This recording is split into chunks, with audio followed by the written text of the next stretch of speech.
উদারতা, ধৈর্য, সহিষ্ণুতা, সততা, সত্যবাদিতা, দয়া, দানে, কাজে, কর্মে, আচার আচরণে, মানবতা ও মহত্বে তিনি ছিলেন সর্বকালে সকল মানুষের জন্য উত্তম আদর্শ।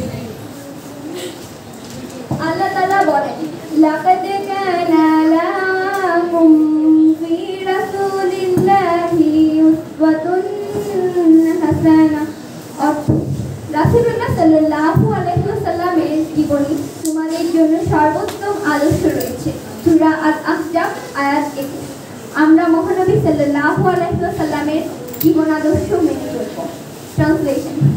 Indeed, in the messenger of Allah, Muhammad sallallahu alaihi wasallam, you have become example to follow. Surah Al-Ahzab, ayat 21.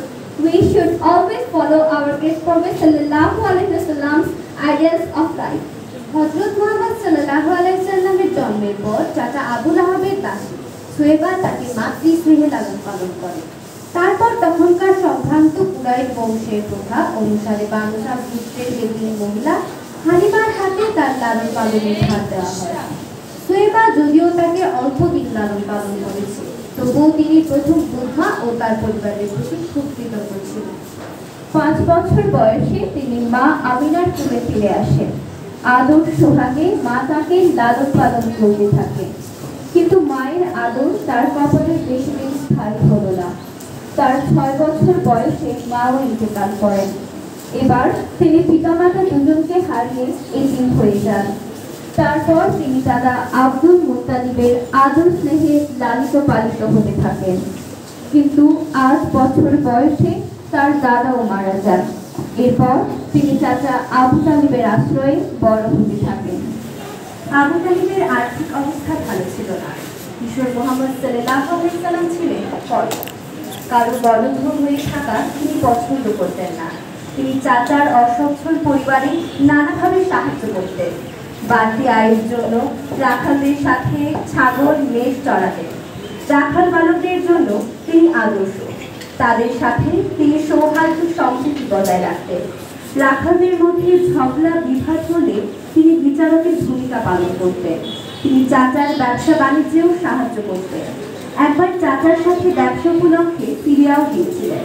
এ সময় বহিরা নামক এক পাদ্রীর সাথে তার দেখা হয়। বহিরা তাকে অসাধারণ বালক বলে মন্তব্য করে এবং শেষ নবী বলে ভবিষ্যৎবাণী করে। তিনি আবু তালিবকে তার ব্যাপারে সাবধান করেন, কারণ শত্রুরা তার অনিষ্ট করতে পারে।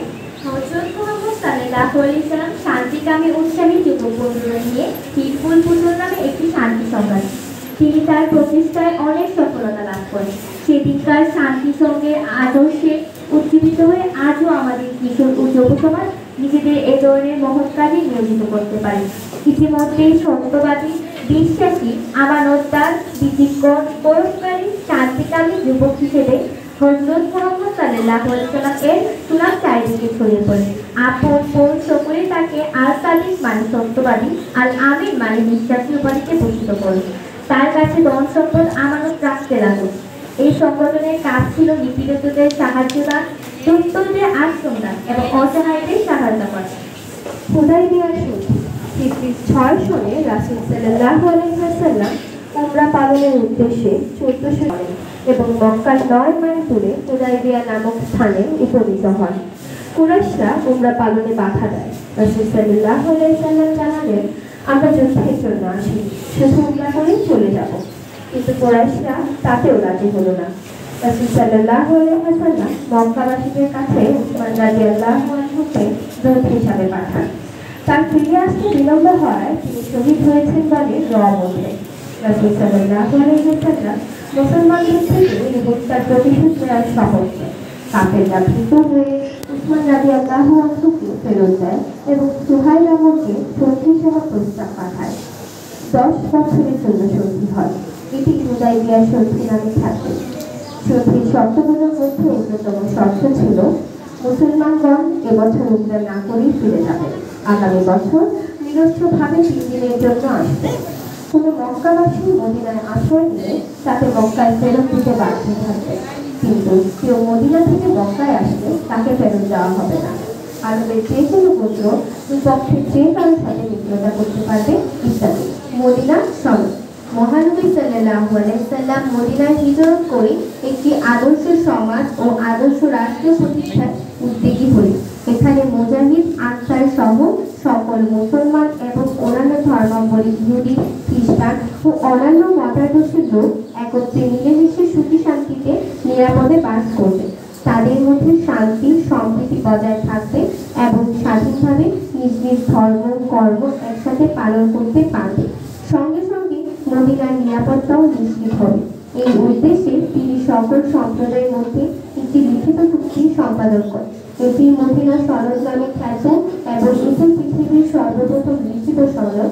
এই সনদে ৪৭টি ধারা ছিল, যেমন সকল সম্প্রদায় স্বাধীনভাবে নিজ নিজ ধর্ম পালন করবে, ধর্মীয় ব্যাপারে কেউ কারোর উপর হস্তক্ষেপ করবে না।